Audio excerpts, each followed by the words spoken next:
সবাই কেমন আছেন? আজকে আলু পরোটা করাচ্ছি ভিতরে পুর দিয়ে। আমার হয়ে গেছে। এভাবে হাত দিয়ে চেপে নিলেও হবে, আবার বেড়ে নিলেও হবে। আমি একটু হালকা একটু আগে চেপে নিলাম। আর আলু পরোটা একটু ভারী হলে খেতে মজা লাগে, চারিদিকে ছড়াই যাবে এরকম করে। এই যেমন হয়ে গেল আলু পরোটা, এরকম করতে হবে।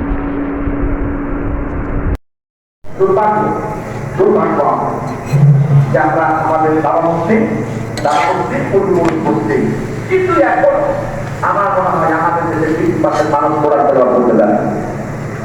জীবনের হিসাবটা কি শুরু করে দেয়া, শুধু তাই নাই, যে লোক দিন শিখার জন্য, কোরআন শিখার জন্য পথ চলা শুরু করে, যে লোক দিন শিখার জন্য, কোরআন শিখার জন্য